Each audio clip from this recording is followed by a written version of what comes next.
Good evening. This is Akashvani and I am Abhishek Mukhopadhyay with the news at 9.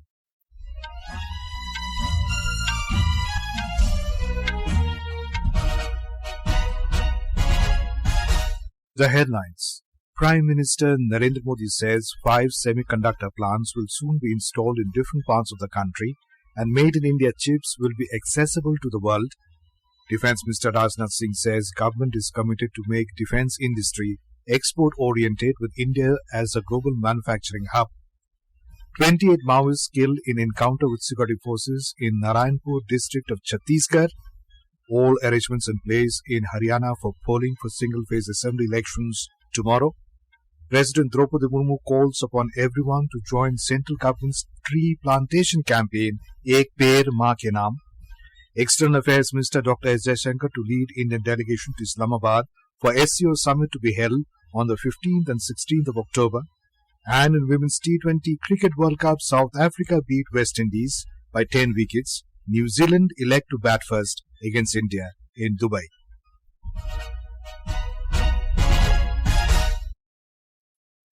Prime Minister Narendra Modi has stated that 5 semiconductor plants of India will soon be installed in different parts of the country and the Made in India chips will be accessible to the world. Addressing Kautilya Economic Conclave in New Delhi, the Prime Minister said India has moved from being an importer of mobile phones to being a producer. He stressed that there are ample investment opportunities in India in every sector. India semiconductor mission के कारण 1.5 trillion रुपए investment हो रहा है।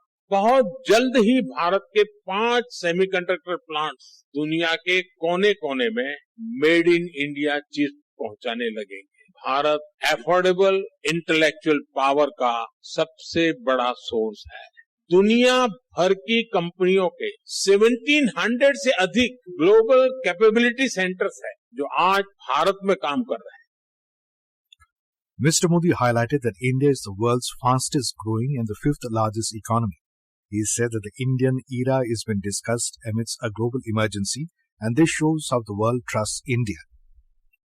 Defence Minister Rajnath Singh today said that government is committed to make defence industry export-oriented with India as a global manufacturing hub. Addressing the 7th Annual General Meeting of Society of Indian Defence Manufacturers, SIDM in New Delhi, Defence Minister expressed happiness that the annual defence production touched a record high of 1.27 lakh crore in 2023-24.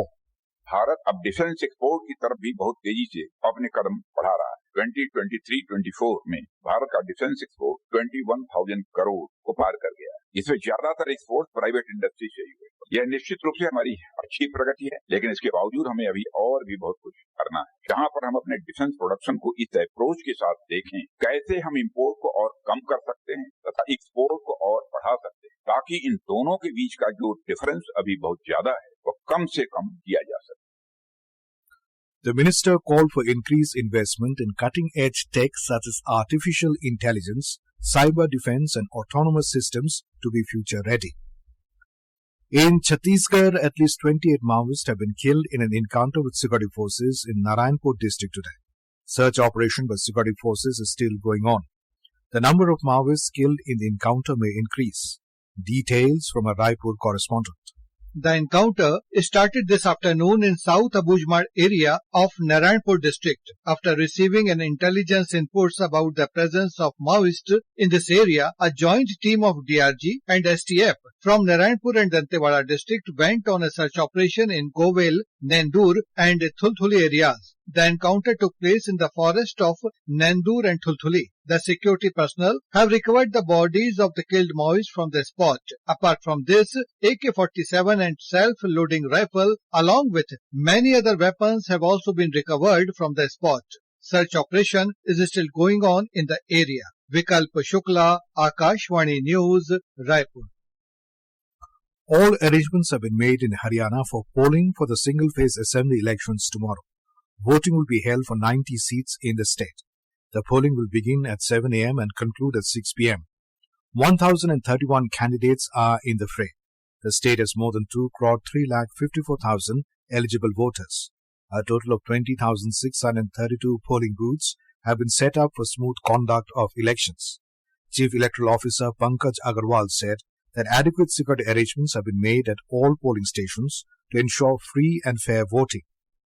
Director General of Police Shatrujit Kapoor said that 29,462 policemen, 21,196 home guards and 10,403 SPOs have been deployed at polling stations and other places.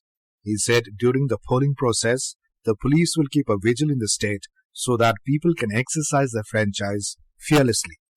करीब 3750 हमारे critical और vulnerable booth हैं, उन पर अतिरिक्त रूप से आधा सेक्शन पैरामिलिट्री का अलग से लगाया जाएगा सभी लोकेशंस पर, और 5-6 लोकेशन मिलाकर के एक सेक्टर बनाया गया है और हर सेक्टर के ऊपर एक पेट्रोलिंग पार्टी तैनात रहेगी. Counting of votes for three-phase assembly elections in Jammu and Kashmir and single-phase polling in Haryana will be held on the 8th of this month. Home Minister Amit Shah has said that on one hand, the Modi government is adopting a zero-tolerance policy for a drug-free India, and on the other hand, the involvement of a prominent Congress leader in the 5,600 crore rupees drug consignment seized from North India is extremely dangerous and shameful.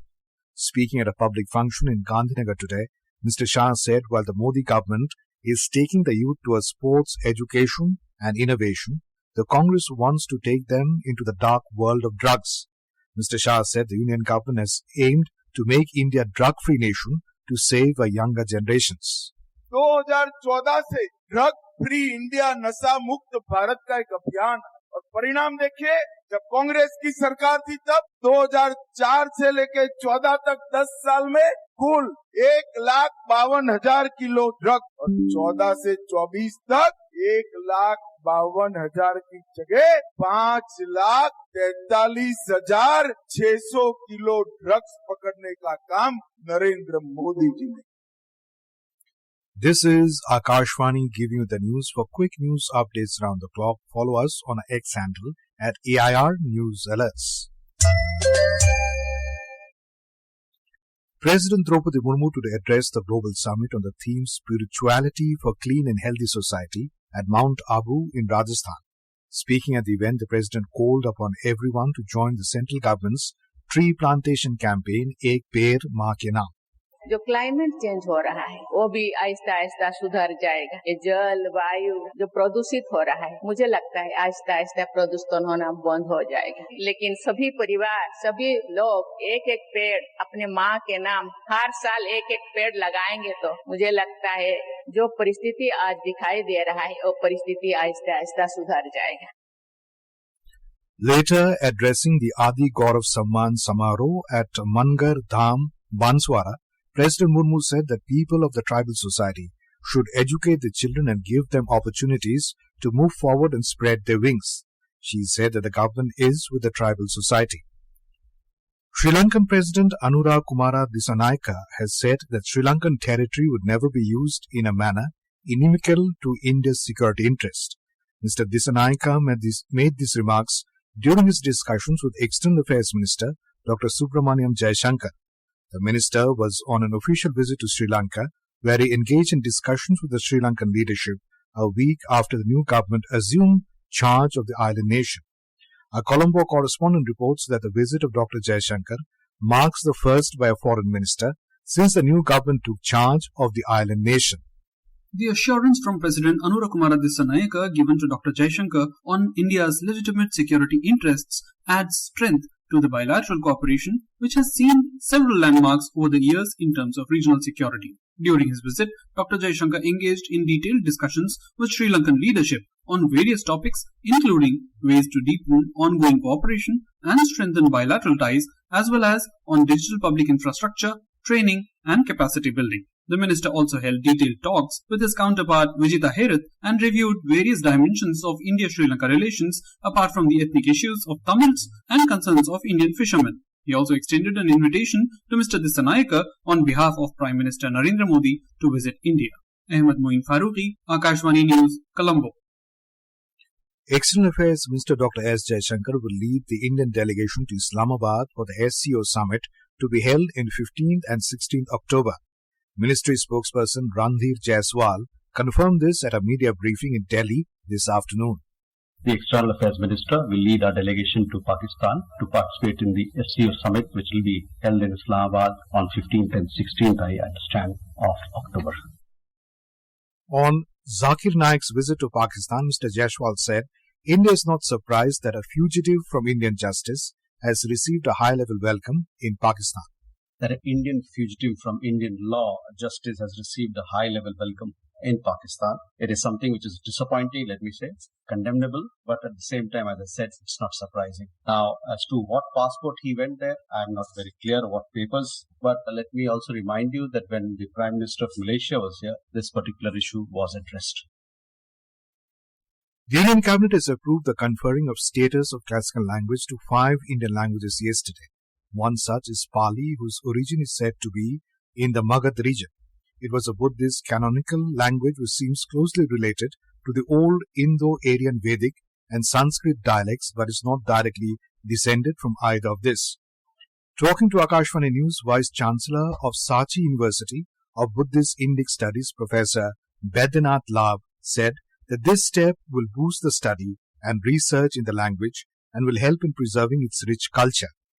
यह बहुत ही हर्ष और गौरव का विषय है कि केंद्र सरकार ने माननीय प्रधानमंत्री के नेतृत्व में इसकी महत्ता को पहचाना और इसे शास्त्रीय भाषा का दर्जा दिया है।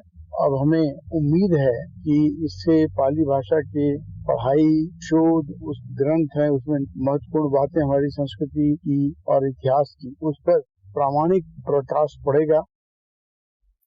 Another language that was given the status is Prakrit, representing a spectrum of Middle Indo-Aryan languages. Talking to Akashvani News, former chairman of the Department of Jain Darshan, Sampurnanand Sanskrit University, Varanasi, Professor Fulchand Jain said that the legacy of the language is a huge part in the Indian culture, and the classical language status to Prakrit will encourage the citizens to learn. जो प्राकृत भाषा को शास्त्रीय भाषा यानी classical language घोषित किया है, इससे पूरे देश में बड़ी प्रसन्नता की लहर है, क्योंकि ये इतनी समृद्ध और प्राचीन जनभाषा रही है प्राकृत भाषा। इसमें हजारों हजार शिलालेख जो प्राकृत भाषा और ब्राह्मी लिपि में लिखे हुए मिलते हैं, उसी से हमारी भारतीय संस्कृति की प्राचीनता सिद्ध हुई है। Secretary of the Sahitya Academy, K. Srinivasa Rao, has hailed the Union Cabinet decision to confer classical language status to 5 Indian languages. In an exclusive interview with the Akashvani News, Mr. Srinivasa Rao said the decision will benefit research in all 5 languages, especially. Yesterday, Honorable Prime Minister Shri Narendra Modi ji has announced 5 Indian languages, particularly Assamese, Bengali, Marathi, Pali, Prakrit as classical languages. It is a great initiative by Government of India, and with these announcements, I am sure all these 5 languages will be benefited, particularly in the area of research. This interview will be broadcast tonight at 9:15 p.m. on 100.1 Akashvani Gold in a daily program, Spotlight. In Women's T20 Cricket World Cup, South Africa defeated West Indies by 10 wickets in Dubai this evening. South Africa comfortably achieved the target of 119 without losing any wicket in 17.5 overs. West Indies had scored 118 for 6 in stipulated 20 overs. In another match at the same venue, electing to bat first, New Zealand have set a victory target of 161 runs for India. New Zealand had scored 160 for 4 in the stipulated 20 overs. And now, before we end the bulletin, the headlines once again. Prime Minister Narendra Modi says 5 semiconductor plants will soon be installed in different parts of the country and made in India chips will be accessible to the world. Defence Minister Rajnath Singh says government is committed to make defence industry export oriented with India as a global manufacturing hub. 28 Maoists killed in encounter with security forces in Narayanpur district of Chhattisgarh. All arrangements in place in Haryana for polling for single-phase assembly elections tomorrow. President Droupadi Murmu calls upon everyone to join central government's tree-plantation campaign, Ped Maa Ke Naam.